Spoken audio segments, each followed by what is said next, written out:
Nous poursuivons notre édition spéciale. Jean-Louis Thiéraut est avec nous justement, député LR de Seine-et-Marne. Bonjour Jean-Louis Thiéraut. Bonjour. Bonjour. Vous avez participé donc à la rédaction d'un rapport parlementaire sur la préparation de la France au conflit. Dans ce rapport, il était dit que la France n'était pas vraiment prête. Vous avez entendu d'ailleurs peut-être une réaction à ce que vous venez d'entendre avec Jérémy, franco-ukrainien qui est sur place. Il dit il faudra nous envoyer en fait des armes. Est-ce que ça peut être une méthode pour résister à Vladimir Poutine? Oui, d'abord, je voulais dire que ces propos sont glaçants et extrêmement douloureux. Cette volonté de se battre fait à la fois froid dans le dos et chaud au cœur. Et ça ne m'étonne pas de la part de l'Ukraine. Les terres de sang dont parlait Timothy Snyder, ça fait hélas, que ce soit pendant la guerre de 40, que ce soit pendant l'Holodomor stalinien, ils ont vraiment vécu des horreurs. Oui. Bien sûr que envoyer des armes paraît une nécessité. D'ailleurs, je suis convaincu qu'un certain nombre d'États, indépendamment de ce qui a été annoncé officiellement, le font.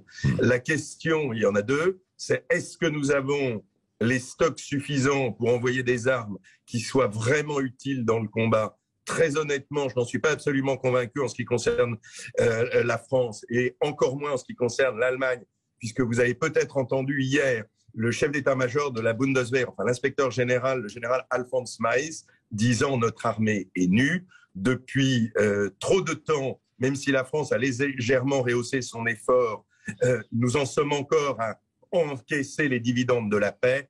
Hélas, Vladimir Poutine est un rupteur de l'équilibre international.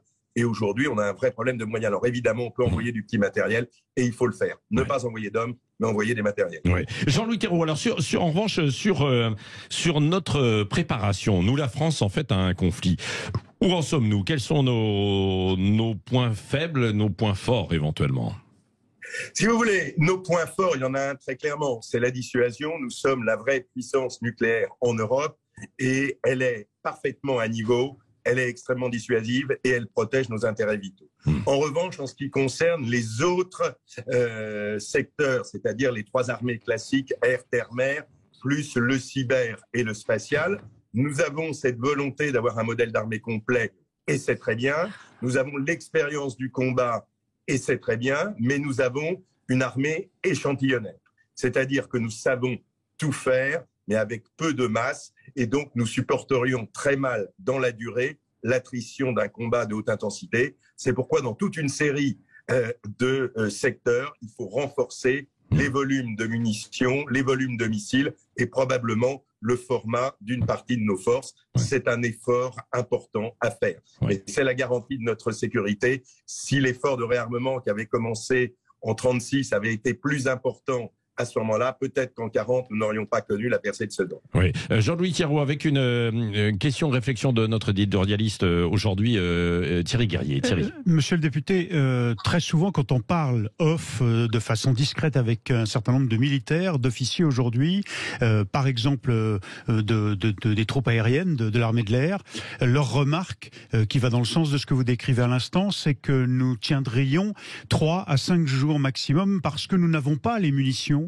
et notamment des munitions, des missiles par exemple air ou solaires qui sont pourtant sophistiqués, d'une haute précision aujourd'hui, d'une haute technologie que la France a réussi à mettre au point, mais que nous n'avons pas acquis parce que nous n'avons pas mis l'argent suffisant sur la table. Le livre blanc pourtant y poussait. Quel est votre sentiment? Est-ce que vous confirmez cette situation ou est-ce que vous pensez que c'est alarmiste de faire ce constat? Je ne donnerai pas de nombre de jours précis, mais je vous renvoie au rapport justement dont j'étais co-rapporteur sur le conflit de haute intensité. C'est peut-être pas 5 jours, c'est peut-être 15 jours, mais c'est clair que de toute façon, nos stocks de munitions sont extrêmement faibles dans tous les domaines et c'est une des priorités sur lesquelles nous insistons. On s'était préparé à des guerres asymétriques, type ce que nous avons vécu au Sahel, où nous avions la maîtrise aérienne et où nous n'avions pas des adversaires du même niveau. Là, nous allons nous trouver confrontés à des adversaires qui ont des stratégies de déni d'accès, qui peuvent contrôler l'espace aérien, et ça demande évidemment plus de moyens, plus d'avions, plus de missiles. Oui. Bon, quoi qu'il en soit, Jean-Louis Thiriot, il n'est pas question non plus pour la France de mener une guerre seule. C'est dans le cadre, dans le cadre de l'OTAN, c'est sur une riposte, hein, puisque c'est si uniquement nous étions attaqués, et c'est aussi avec les Américains, quoi. Nous ne sommes pas uniquement dépendants de notre propre armée.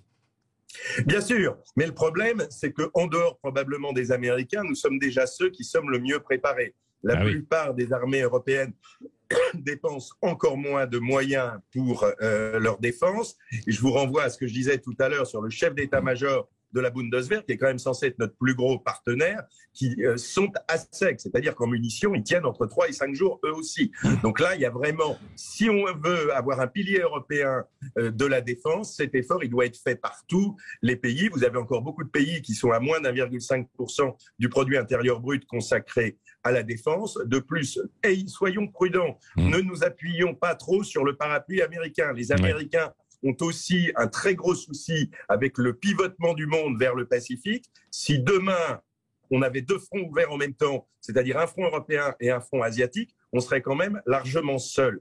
Et je crois qu'on a le temps de remonter en puissance. On a quelques années devant nous, parce que là, aujourd'hui, ce qui se passe, c'est, on va dire, on a d'une certaine manière la crise des Sudètes, des minorités russophones comme il y avait des minorités germanophones, et probablement l'absorption d'une manière ou d'une autre avec un État fantoche de l'Ukraine. On est vraiment en plein Anschluss. Les enjeux suivants, c'est si demain des pays de l'OTAN sont attaqués, ça peut être la Pologne qui sera à portée des chars russes. Moi, j'ai une grande inquiétude pour les pays baltes, en particulier la Lituanie, qui a sur son territoire l'enclave de Kaliningrad, avec un corridor qui fait 50 km, des minorités russophones. On peut avoir le même schéma.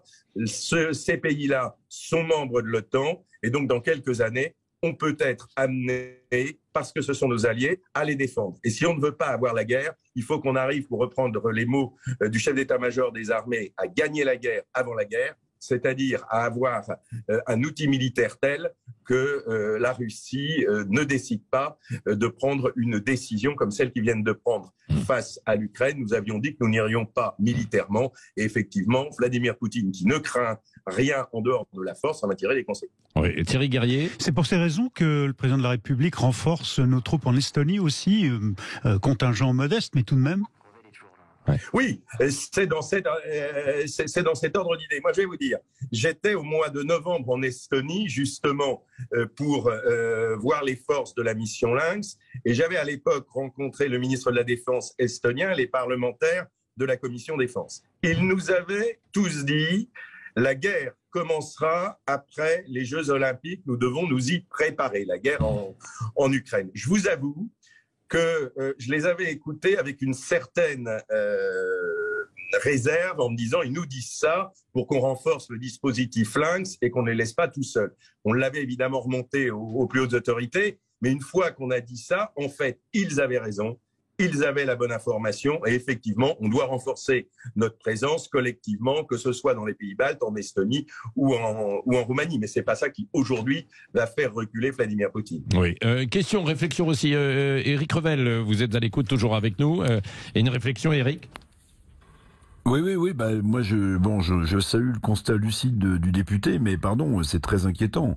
C'est extrêmement inquiétant ce que dit ce député spécialiste, parce que si on n'a que 15 jours, c'est bien de jouer les gros bras et c'est bien de jouer les matadors et les gros yeux noirs en face de Vladimir Poutine, mais encore faut-il avoir les muscles. Hein. C'est le fameux apophthegme de Staline. Combien de divisions ? Bah, quand on n'a même pas une demi-division à opposer, on rentre chez soi et on regarde la télévision. Enfin, je suis un peu cynique et un peu non, mais parce que en fait, si vous voulez, on est quand même dans une situation absolument incroyable. On parle de la dissuasion nucléaire, mais par définition, on est toujours en train de dire on a cette arme nucléaire. Très bien, mais le concept même du nucléaire, c'est la dissuasion. C'est-à-dire que personne ne s'en sert. Et comme personne ne s'en sert, ça ne devient plus une arme. En réalité, ça devient un concept intellectuel. Et derrière les armées traditionnelles, on est nus.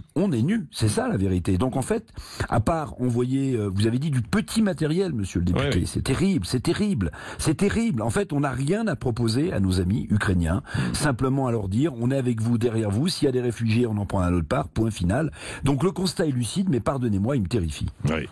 Merci beaucoup, Jean-Louis Thierriot, député LR de Seine-et-Marne, que ce rapport Si vous m'autorisez un dernier mot. Oui, bien sûr.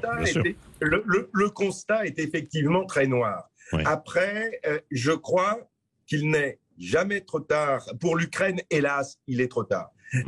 Quand je parlais de petit matériel, pourquoi je ne parlais pas de matériel plus sophistiqué, c'est qu'il faut un temps très important de formation, d'adaptation, et vous envoyez aujourd'hui des systèmes anti-aériens, de toute façon on n'aura pas le temps de les former et on n'y arrivera pas. Donc c'est pour ça que je parlais petit matériel défensif de cette nature. Et je veux dire, il n'est jamais trop tard.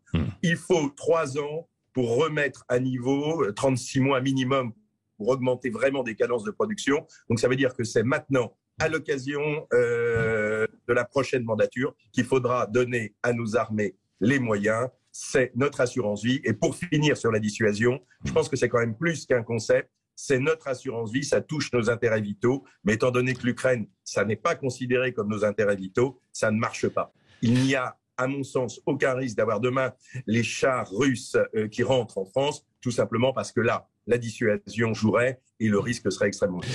Merci beaucoup en tout cas pour toutes ces précisions. On ne manquera pas de vous rappeler dans les jours qui viennent parce que évidemment c'est loin d'être terminé. Merci Thierry Guerrier, Éric Revel. On va poursuivre dans un instant et puis je rappelle que vous pouvez continuer de nous appeler 0826 300 300. Alors pardon, on n'a pas pu prendre en fait tout le monde tout à l'heure parce que nous étions en ligne avec Jérémy qui était sur les routes, complètement impressionnant et c'était glaçant de l'entendre nous raconter la situation qu'il vivait et cette volonté quand même aussi qu'il a avec sa famille, avec des amis, de continuer quand même de se battre, même si c'est avec des petits moyens. On va poursuivre donc avec